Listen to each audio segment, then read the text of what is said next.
Hi guys! Another gala this weekend and habang nag-aantay kami ng aming check-in sa KM70 Resort ay nag-decide kaming mag-lunch muna dito sa Lomi House Santor. So along Tanawan Highway lang siya.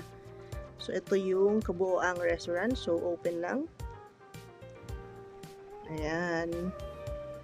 So it's past 1 p.m. So medyo konti na yung kumakain. I just don't know kung dadami pa yung tao later.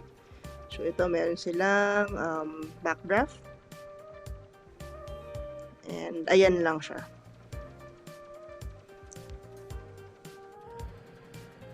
Ayan. Ito nga pala yung kanilang mga menu. So, ayan. Marami silang mga iba pang mga pagkain na ino-offer. May mga drinks din. Ayan. So, as you can see, fair yung pricing. Hindi siya ganun kamahal. And may mga budget meal din sila. And of course, kapag nasa Batangas, hindi pwedeng mawala ang lomi. So, ito yung kanilang overloaded lomi. I think it's good for 4 to 5 person.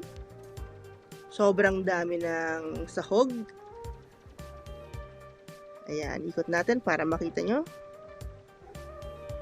May kikya, may itlog, fried chicken, yempo, atay. Ayan, sobrang lapot niya guys.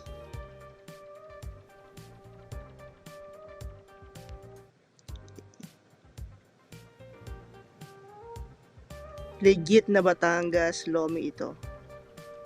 Kumuha din kami ng kanilang pansit gisado. Ayan, ang daming laman, sobra. Sulit na sulit. Ayan, padami na yung mga tao. Sobrang dami ng mga taong kumakain dito. Kanina wala pa yung mga yan. Yeah, umorder din kami ng sisig. Masarap din yung sisig nila. And we also got tapsilog for the kid.